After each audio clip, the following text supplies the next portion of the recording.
Hi there. This is Dr. John from Gateway Counseling Center, and we're located here in Boynton Beach. And I want to welcome you out to another edition of our video blog, The Overcomer. We put this out on a regular basis to try to hopefully cover some things that you'll find helpful, in your daily life. Recently we started a brand new year, and I always like new years and new beginnings. And I got thinking this year about the idea of starting strong. Starting strong so you can finish strong. But not just for the year, but as we're looking out over the course of our life. And while I was thinking about that, I came across an article about brain health. This was an article put out by the Harvard Medical School, and it's some, I thought, pretty good points in it there. I think a lot of people feel like it's inevitable that as we age, physically we're going to fall apart and mentally we're going to fall apart, and that doesn't leave much of a quality of life. But that doesn't have to be the case. And so they were putting out some material to show just some common sense basic steps that we could take to try to maintain good brain health. Alzheimer's is affecting more and more people. Terrible disease. And probably most of you that are listening to me know somebody who's had it or had a loved one who have it. And we still don't have a cure for it. And it's so projected to affect more people until we do get a cure for it. And so when we think about our cognitive fitness, a lot of times we talk about physical fitness, physical health, and that's important. But also our cognitive fitness is important. We want to stay healthy physically and mentally to have a good quality of life for as long as we can. Let me read you a quote from the article they put out. He said, "Cognitive fitness goes far beyond memory. It embraces thinking, learning, recognition, communication, and sound decision making. Cognitive fitness is the bedrock of a rewarding and self-sufficient life." I like that last part there, a self-sufficient life. I think we're all interested in that. We want to stay as self-sufficient as we can for as long as we can. That's what makes for a good quality of life. Healthy physically, healthy mentally. And it's not inevitable that we have to fall apart as we get older in life. And people tend to fall apart at different ages. You'd be surprised. Somebody, I met this lady one time in our Bible study class. She was 104, still sharp as a tack, and got around and drove, and you would never know it. And sometimes you run into somebody who's in their 60s and they look like they're in their 80s or 90s, and they're thinking like they're really old. So let's talk about some things that we can do and be proactive. There's certain things we don't have control over, our genetics, but there are other things that we do have control over. Let me again read you a quote from the article. It says, "You can be brain healthy for life. This report will show you how to sidestep threats to your brain's wellness. You can learn how to build a cognitive reserve to address your brain's changes." A cognitive reserve. Well, that's a good thing to have. Now, that might sound like some hype to sell a book, but I think there's a lot of truth in that. People that are studying the brain, they're usually doing that to try to be a help to us. And so let's take a look at what they brought out. They talked about 6 common sense, pretty simple, everyday techniques that will help us maintain good mental health, keep our brain active. The body and the mind are integrated. They affect each other, and what helps one will help the other. And so we want to be proactive in this area. I don't know that we'll get this all into one video. I might have to do 2 on it. That's what I had to do with the written portion of the blog. It's out part 1 and part 2. It just says, "Stay strong with a healthy brain." So you can look at that and get more details from what I'm giving you on the video here. But let's take a look at how to execute on some of these basics that will help us in this area of the brain. Like I said, they're common sense, they're not earth shattering, and we've probably heard these things before. But we want to review them and perhaps take a look at why we don't execute on them if they're going to do that much for us.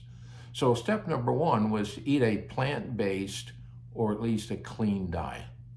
Now, some of you are really into, just all plant-based, and I think that can be good. Matter of fact, a lot of times I think if we go back to the original creation, that's what we were designed for, a plant-based diet originally.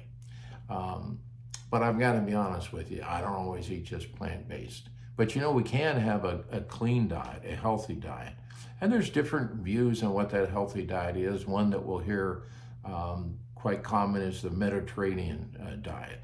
So it's basically cutting out processed food, things that are in boxes and cans, things that aren't really living, and things like fish and chicken and maybe grass-fed lean beef, getting away from the processed foods, getting away from added sugars, getting away from chemicals. Matter of fact, when you read the ingredients, if you can't pronounce it, then it's probably not good for you. And so things like artificial colors and simple carbs.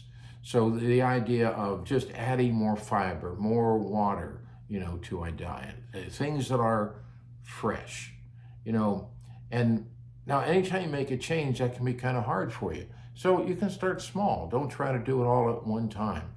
Just pick an area that maybe you want to take this one thing out of your diet and you want to add something else to it. And then you start to notice yourself, feeling a little bit better. Then go on to something else.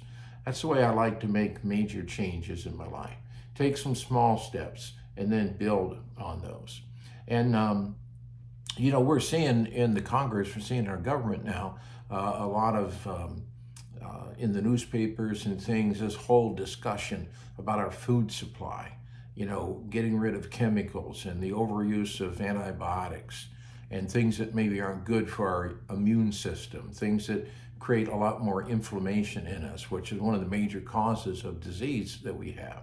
And it keeps our body in this agitated state, an inflamed state, which also lowers our immune system.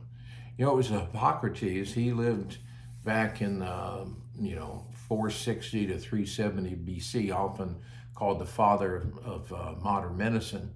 But he was the one who was able to look at food as being a part of our health treatment. Way back then, realizing that, hey, what we eat is critical to our health. Now, we forgot about that for a long time. I can remember back in my 20s or 30s where you didn't hear a doctor say anything about that. Now it's pretty commonplace to say, hey, you want to watch what you eat the right kind of things. So number one, have a good clean diet. Number two, exercise regularly. And the idea is that consistent exercise protects the brain. The brain uses 25% of the body's energy. And what that depends on is a good blood flow and good oxygen flow to the brain to keep it sharp.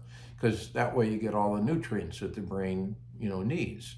And so as I exercise, that increases the blood flow. And then besides helping me physically, with that added oxygen and blood flow, it's going to keep my brain sharp. Our brain can't live but a few minutes without oxygen, then it's going to die.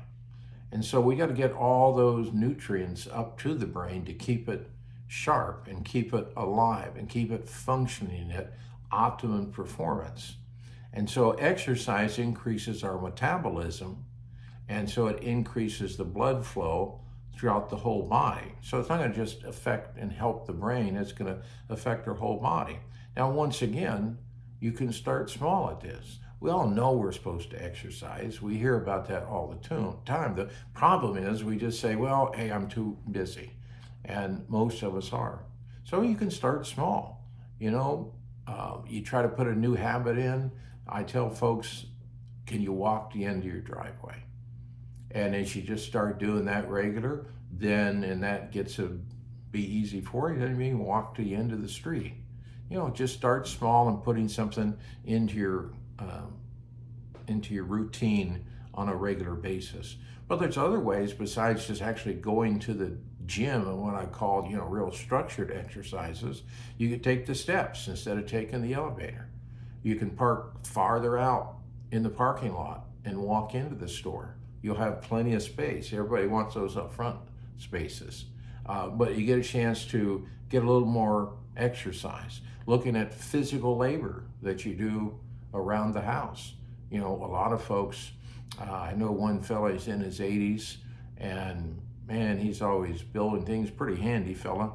He built his house, but he's always got projects going on that keeps him active. We're made to move physically, made to move, mentally. So look for those things around the house, or find a person you can walk with or exercise with, or a class you can get in. That always makes it a little bit, easier. And you have to start feeling some of the benefits.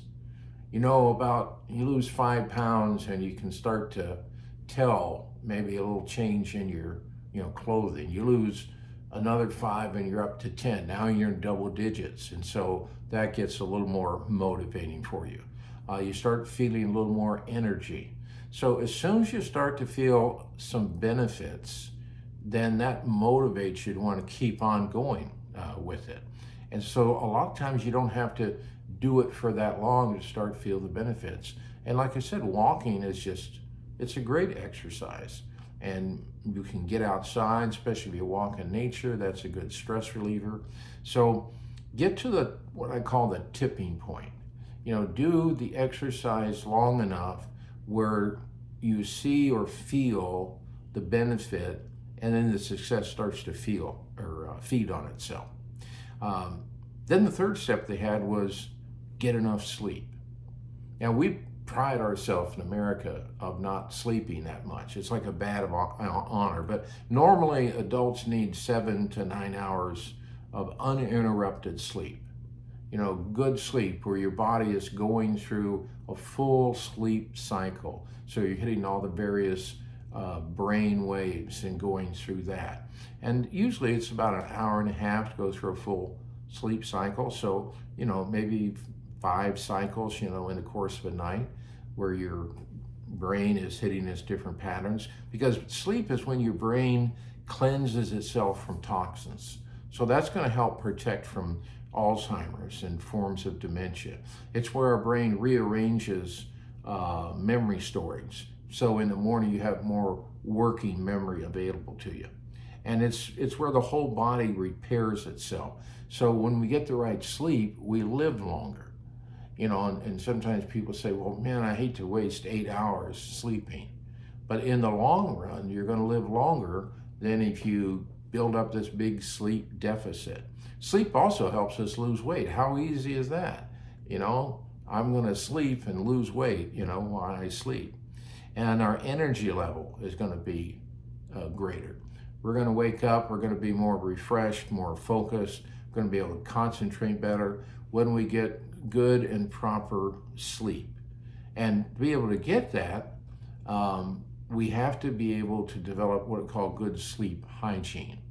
And so that means go to bed at the same time, get up at the same time each and every day. And have the room dark, have your bedroom dark, have it cooler. Don't be watching electronics or reading from electronics at night, because that blue light mimics sunlight. It throws off our circadian rhythms. And so have this ritual your body goes through as you're getting ready every night, whatever you do before you go to bed. It signals that unconscious, I'm starting to wind down, I'm starting to relax. And that's what you want to do, is to get into that mode. You don't want to be cranking yourself up and getting wound up. So it's probably good not to watch the news and not to watch something that's going to get you agitated. And you might need to relax a little bit. You can do some deep breathing. You could meditate on positive thoughts.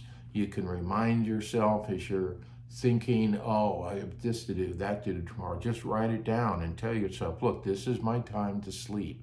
I'm not going to get any of these things done. They'll be there tomorrow.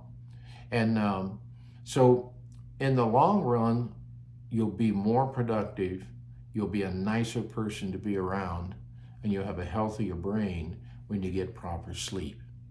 Well, I'm going to give you a part 2 next year, and let me encourage you to go on the site, read the written blog, and we hope these will give you just some simple thoughts that'll help you with your brain.